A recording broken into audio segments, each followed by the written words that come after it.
The Adventures of a South Pole Pig, a novel of snow and courage by Chris Kurtz.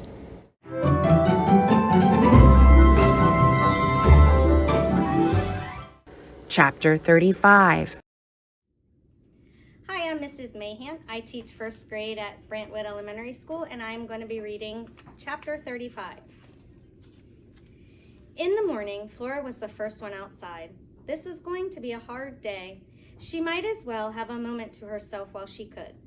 The new sky showed points of light, stars that weren't ready to leave their place yet. Like little eyes, they were watching and blinking from high above the world. She thought of the stars looking down on her mother and brothers and Luna on the farm, and she wondered how two such different places could exist in the same world. If she ever went back, what stories she'd have to tell. Rat hunting, captain rescuing, and now? She pawed listlessly at the snow around the sled runners.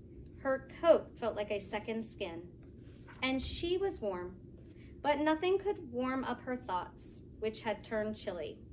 No way could Oscar pull that sled for another day, even with Alaric helping. The problem was Oscar would try. There was no quit in that dog, and he would pull and pull until he died. If Oscar didn't make it back to camp, if this little trip failed, it wouldn't be a disaster for them alone. Flora blinked. Was the captain wondering why they had deserted him? Maybe the sailor's leg would get better and he'd hobble out to look for them. Maybe he'd stumble over their frozen bodies. Then at least the captain would know they'd been trying to help. See, the sailor would say, they reached the supplies, just didn't have a sled dog strong enough to get them to us. Sled puller, she corrected him in her mind. Flora grunted. Her snout tingled. She looked up again at the stars. Where were all these terrible thoughts coming from? She walked away from the sled and stared back at it for a long time. Flora couldn't change the cold or the snow or whether someone thought of her as food, but she could believe in herself again, just as she used to. By the time the others were ready to go, Flora was in place. Oscar dragged himself out of the tent, looking as if the night's sleep had not helped much. He glanced around, confused when he couldn't see his harness on the snow. He wandered over and sniffed Alaric's empty line before seeming to wake up to what was going on. Oscar got in Flora's face and growled, "This is not a job for pigs. We're not playing now. We are working here." When Flora didn't move, he snarled and snapped at her. Flora stepped sideways. This was not good. She wasn't going to be a very strong sled puller with teeth marks in her snout. She quickly slipped out of the harness and hurried to the back of the sled. Alaric packed the tent, pots, and other equipment, then hooked himself and Oscar up to pull. The going was easier today. The crust of ice on the surface of the snow had firmed up in the night. The sled runners ran more smoothly, but Oscar still stumbled at times. Alaric was on one side of him, pulling, and Flora walked along on the other side, but a little bit behind, so she didn't have to face Oscar's anger again. She was glad to see Alaric change course to go around the hill they had slid down. On this new path, the ice crystals ended and the land gradually sloped upward. After a few minutes, the snow softened again and the sled got stuck in a small snowdrift. Alaric slipped out of his loop and went to push. Flora didn't hesitate.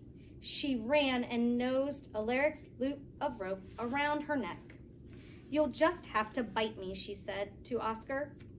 He lifted his lips to show his teeth, but he was breathing so hard he couldn't do much more. When the sled was freed, Alaric walked to the front. He laughed.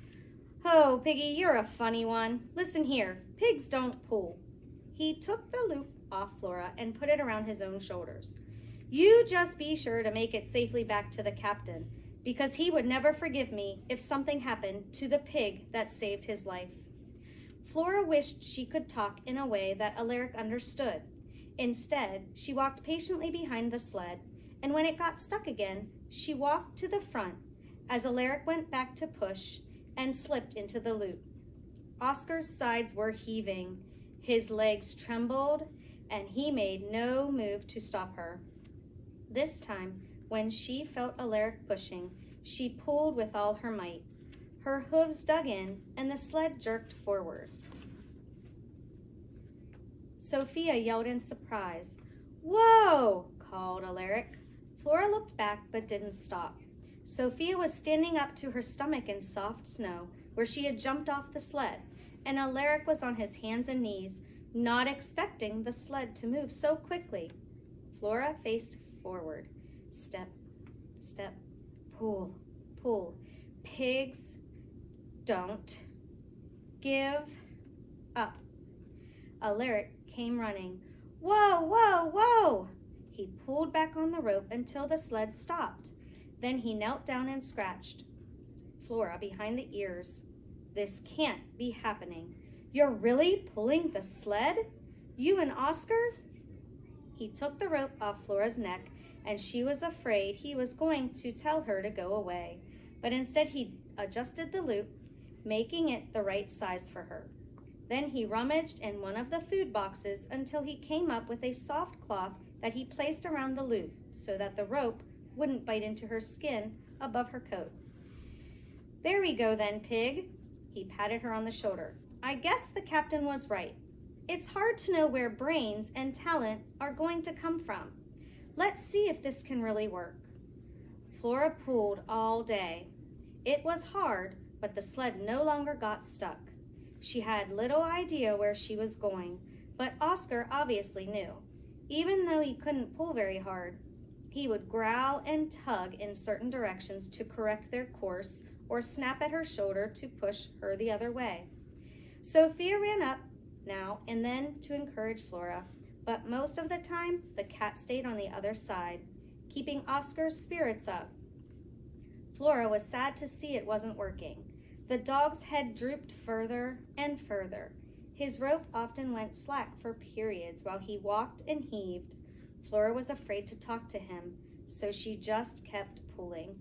They stopped at the end of the day close to the giant chunks of ice that Flora remembered from their trip out. She barely had enough energy to eat before crawling into the tent to sleep. Her tired muscles ached. Her shoulders were sore where she had pulled against the rope, but she felt a glow of pride deep in her bones. Sophia curled up next to Flora's cheek and whispered, "You were amazing. We could never have made it without you." A little while later, Alaric came in carrying Oscar. He laid him down, crawled into his blanket, and blew out the candle. All was quiet when the dog got up and stumbled back outside. "Where's Oscar going?" whispered Flora. "I guess he wants to sleep outside tonight," Sophia mumbled. Flora listened for his breathing or some sound that would tell her he was lying in the snow close by. There was nothing. Finally, she dragged her aching body out of the warmth and into the night. Sophia didn't stir. The sled looked ready for their final push tomorrow. But Oscar was nowhere to be seen. Flora walked around the camp until she found what she was looking for. A trail of dog prints led out into the white emptiness. Flora swallowed hard and then followed them. She didn't hurry. She wasn't worried about being able to catch Oscar, but she wasn't looking forward to facing him. She didn't know what he would do when he saw her. Eventually, she spotted a dark shape in the moonlight. Oscar turned his head when he heard her behind him. Flora quieted her heart. She was determined not to leave without him and prepared to fight back even if she had to face his teeth. "Leave me alone," he snarled when she walked up. "Where are you going?" "It doesn't matter." Oscar set out again, his tail dragged in the snow. Flora kept in step beside him. She gathered her courage. "We need you back there." "You're lying." Oscar lunged at her and snapped his teeth next to her cheek. Flora flinched, but she didn't back away. Oscar growled into her ear, "I don't deserve to be called a sled dog any longer. It's over for me." Oscar picked up the pace. Flora followed. "Go back." He didn't turn to look at her. "You're the only one now who can pull that sled to the main camp." "I've wanted to be a sled pig for a long time," Flora said. "I've put in a lot of practice, and I'm glad I got the chance to prove myself. But it won't do any good because I can't find my way home." "It's easy," Oscar answered. "You'll be fine." Easy for you. I get all confused in this snow. I can't even walk in a straight line without getting turned around. You're just making excuses, pig. Alaric can find his way. He's a smart kid. Oscar kept walking. I'm finished. Flora stepped in front and stopped him. She stared at him until he looked her in the eyes. You're not finished. You're sick. You're tired. You're overworked. You're not as young as you used to be, but you're not finished. Oscar sank into the snow. I was born and bred to be a sled dog. It's all I've ever known. It's all I was ever good for. And now I can't outpull a pig. Flora took a deep breath. At least you were born and bred to have a job. You know what I was born and bred for? Now I have a chance to live and to be really useful. But it doesn't matter because I can't find my way and you won't help me. Where's your team spirit? My team left without me because I wasn't strong enough, Oscar snapped. You have a new team now, said Flora. We won't leave without you. I won't, Sophia won't, Alaric won't. Oscar blinked, and Flora recalled the first time she had seen him so long ago on the farm. It felt strange to be reminding a sled dog about team spirit, and it made her notice how different she was from the pig that left the farm in the back of a truck. Oscar, you're a dog, and your first instincts will always be dog-like. But in another way, you're not like other dogs. Flora stopped and watched his face, but she was thinking about her next words. She wanted to say it just right. You're more than a dog, and I know this because of the way you've always looked out for me. Sophia's a cat, but she has been changing.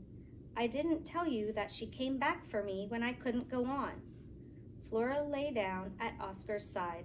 And then there's me, and I'm pretty sure you've noticed that I try hard not to be pig-like. I think we're all aiming to be something better than what everyone thinks we were born to be, and that makes us even more of a team. We have to stick together. Oscar had put his head on his paws. He wasn't moving. He wasn't even breathing, and his eyes had a glassy look. Oscar, said Flora softly, and a chill suddenly went through her. Oscar! She shrieked and jumped to her feet. Oscar picked up his head and looked at her. I'm right here. Why are you screaming? Oh, Oscar, I thought you were gone, Flora choked out. Like gone forever. I'm not dead, you nut. Oscar got to his feet and began to walk toward camp. Come on. Let's get back to the others and get some sleep. It's going to be a long day tomorrow. You changed your mind? Flora could hardly believe it. She trotted up beside him. Yes, and I'll change it again if you keep yakking. I've heard enough for one night, he muttered. Cat but not a cat. Pig but not a pig, he snorted. Dog but not a dog. More than a dog, Flora corrected. They walked in silence until the tent came into view. Then Oscar stopped. About this business of pulling sleds. Listen up. Flora stopped too. Was he going to start fighting again? You're doing it wrong and you're going to wear yourself out.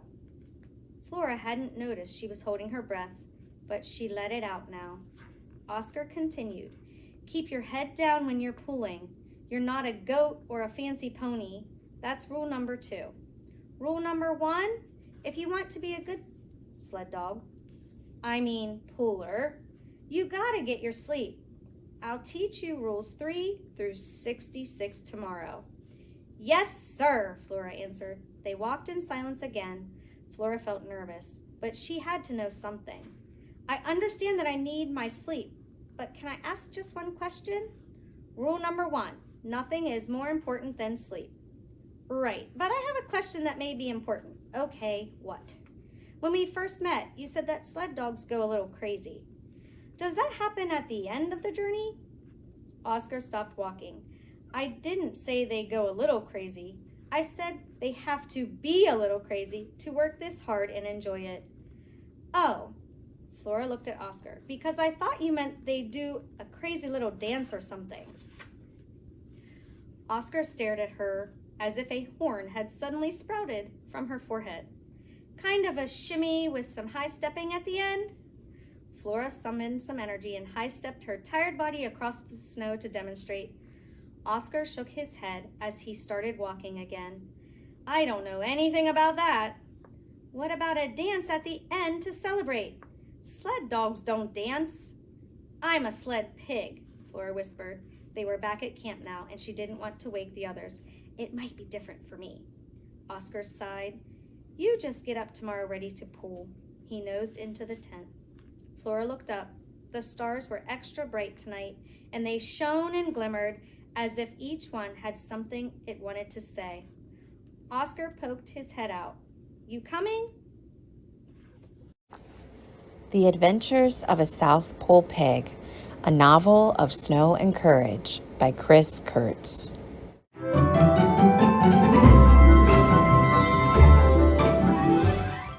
Chapter 36. Hi, I'm Mrs. Shuttleworth and I work in the Student Services Department, and we're going to read Chapter 36 of The Adventures of a South Pole Pig.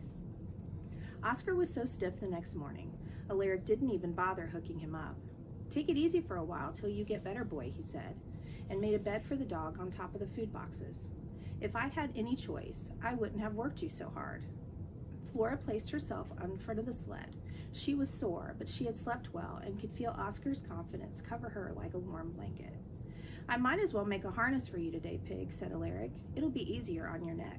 She was thankful for this, especially when she saw Alaric struggling with the knots and blowing on his fingers to warm them up. When he was finished, the rope looped around her chest and between her front legs and up either side of her ribs. The whole arrangement fit over her coat, and once they were moving, helped make the pulling much easier. Hike around Alaric when everything was ready. Head down when you pull, barked Oscar from his place on the sled. Remember rule number 2, head down until you get up to speed. Let your shoulders do the work, not your neck. Flora smiled, put her head down, and pulled. Rule number 3, pace yourself. Don't wear yourself out before you get where you're going. Flora eased up a bit and turned her head. I know someone who needs to practice that rule. Rule number 4, don't turn around while you're pulling. And rule number 5, do as I say, not as I do.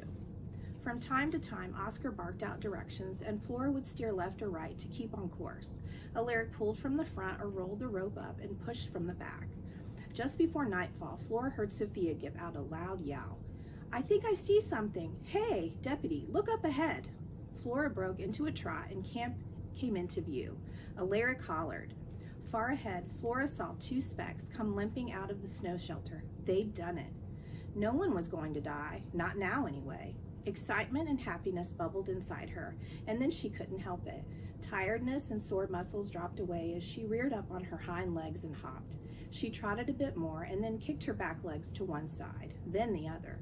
Behind her, Oscar started barking. Dance and shimmy all you want, Pig. You did it. Flora surged against the rope one last time. She jumped and twisted in a crazy little dance as the sled coasted it. The Adventures of a South Pole Pig, a novel of snow and courage by Chris Kurtz.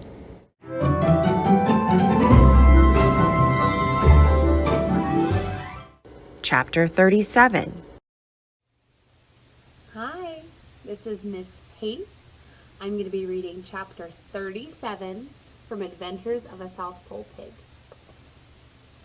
Both the captain and the other sailor hobbled over to meet them and cheered.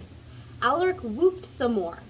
After a lot of shouting and smiling and backslapping, the food boxes were opened, and soon there was an aroma of soup made from something other than fish. Over dinner, the captain wanted to know all about the trip. He didn't seem angry in the least. Flora stayed close by his side as Alaric told the story. All eyes were on her when Alaric got to the place where Flora insisted on putting her shoulder to the rope. At the end, Alaric started to apologize for leaving without permission, but the captain held up his hand. I would have done the very same thing. It wasn't my place to send a youngster out on a rescue mission alone, but it was courage and duty that made you ignore my order, and you'll be welcome on my ship anytime. He reached down and scratched Flora between her ears. Flora looked up, full of hope. Might she be welcome on his ship too? Later that night, Flora checked in on Oscar. He was sound asleep on his bed. Someone had covered him with extra blankets, which he hadn't kicked off this time. Flora snuggled in with Sophia under their blanket, and if not for the glow in her heart, she might have wondered if the sled-pulling adventure was just a dream. The next 3 weeks were spent resting up. With bellies full each day, everyone's spirits lifted. The sailor, who seemed completely recovered now, no longer looked at Flora with hungry eyes. The captain took a daily walk with a cane. He always called Flora to go with him. Flora and Sophia kept a close eye on Oscar at first, but they didn't need to. Alaric made it his full-time job to look after the dog. The boy took him out to the shelter for fresh air 2 times a day, but otherwise kept him inside and warm with extra blankets. When Oscar's appetite came back, Alaric slipped him an extra helping each day. Slowly, the dog's health improved, and even the rattle in his throat disappeared. One bright morning, it was time to say goodbye to the camp forever. 2 men loaded Alaric's sleigh with all the blankets and food.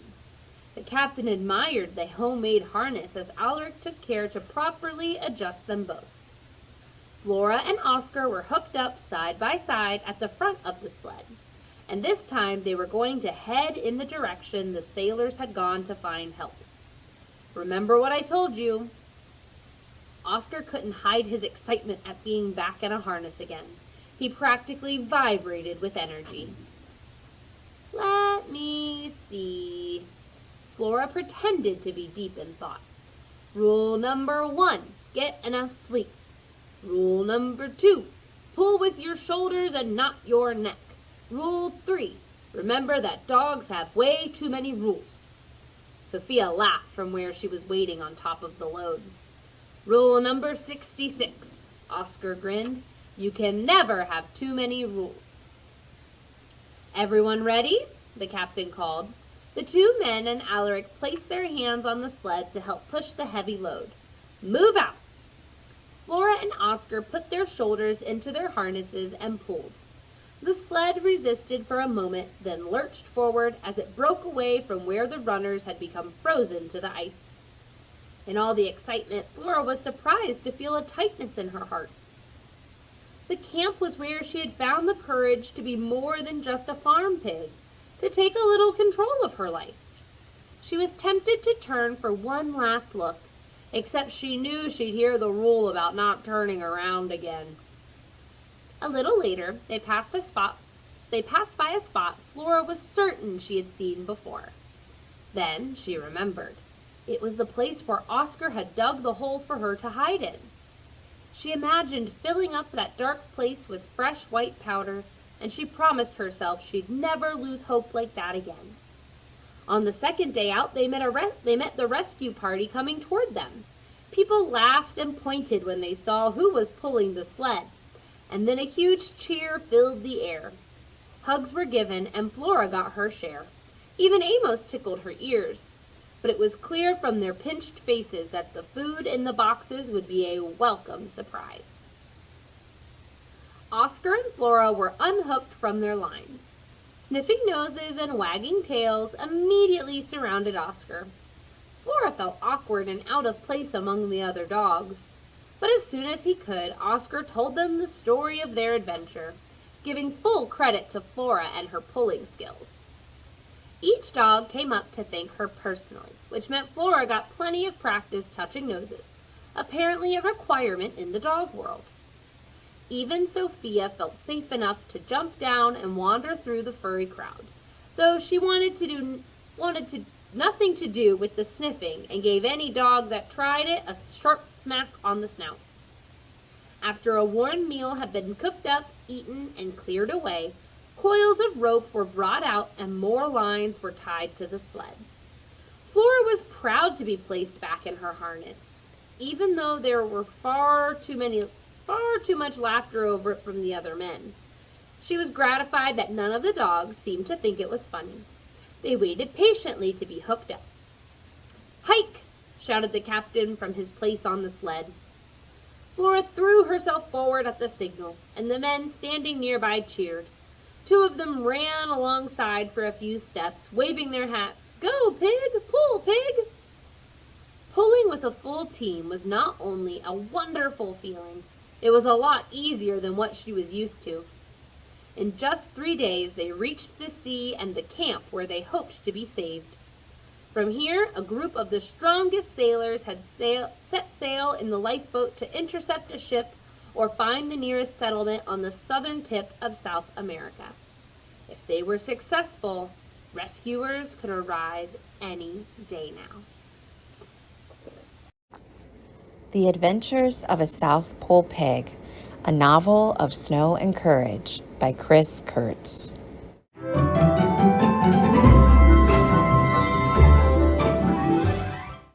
Chapter 38. Hello, Mad River families and students and community. I am Miss Mossing, and I am a first grade teacher at Beverly Gardens, and I am here to read to you the final chapter of The Adventures of South Pole Pig by Chris Kurtz, and this is chapter 38. I know you've enjoyed Flora's grand adventures, and we are gonna find out the conclusion.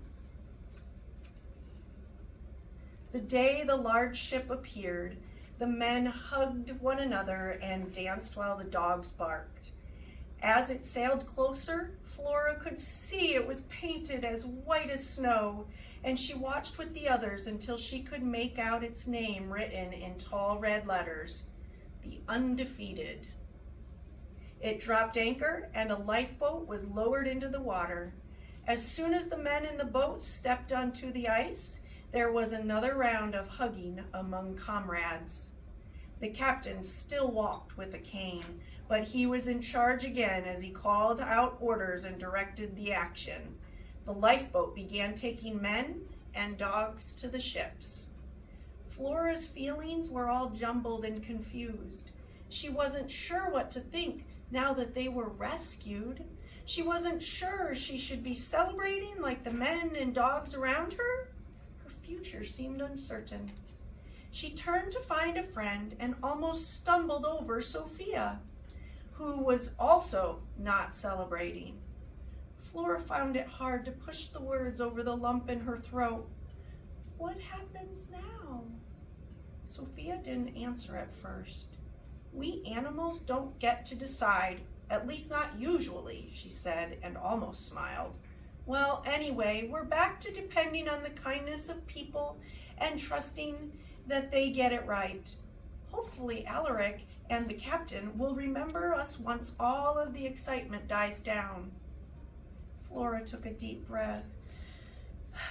Remind me to tell you about a cat friend I had when I was a piglet who always said that 9 lives were a state of mind. Whatever happens will be an adventure, right? That's for sure, Sophia said, licking her whiskers. Whatever happens, I'm sticking with you. Oscar walked up, and he seemed relaxed and confident. You two ready to go?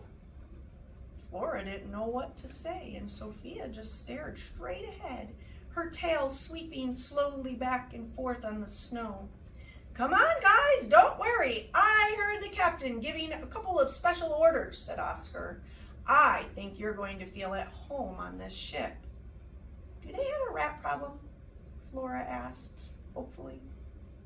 All ships have a rat problem, said Oscar, but that's not what I'm talking about. Then what do you mean? Asked Flora. Rule number 100. Let your friends figure out for themselves sometimes. You'll see. Just then, Alaric came over, picked up Sophia, and motioned for Flora to follow. He guided them toward the boat, calling for Oscar. Come on, everyone. No one gets left behind this time, he said. Sophia hopped onto the lifeboat first. Then Alaric helped Flora and Oscar climb aboard. and in a few moments, the Undefeated's bright white sides towered above the small craft. A large box was lowered down with ropes. Oscar was lifted into the box, which was hauled upward until Flora couldn't see him any longer. The box came down again. "Your turn, Pig," said Alaric. Flora put her front hooves on the side of the box, and Alaric lifted her up. So Sophia hopped on behind her. Up and up went the box in a jerky, unsteady motion, and Flora spread her feet out as far as possible to keep from falling. Strong hands helped Flora onto the deck, and she looked around. This was a step up from the Explorer. The Undefeated was bigger and newer, and it smelled of fresh paint. Even the sailors' shouts and the pounding of their boots were louder to Flora's ears. After all the time in the soft snow, it felt strange to be walking on a smooth surface again. Flora looked around for the door that led to the ship's hold, but Oscar walked up and steered them instead to the front of the ship. They passed rows of sturdy sled dog crates with new, soft blankets inside. Flora felt the old pang of jealousy return. She took a breath and lifted her face to the pale blue sky above. A few delicate white clouds were spread out above the horizon. Flora suddenly regretted that she hadn't taken more time to notice the sky during her time on land. The hold was going to be awfully dark, and right now the sky seemed to be the most beautiful thing she had ever seen. She tried to capture it in her mind for later. Bang! A sailor clomped by and Flora jumped. "Pick up the pace or get all the way," Oscar called. "Come on, Flora," Sophia said. Flora trotted up to her friend. The very first two crates had been given a new coat of light blue paint. Over the door of the one, a sign read, "Lead Dog." "That's my home right there," said Oscar. Good for Oscar, he deserved it. Oscar walked over to the other one and looked up at the sign. "The Captain's Gratitude," he read. This one is for the two of you." It couldn't be.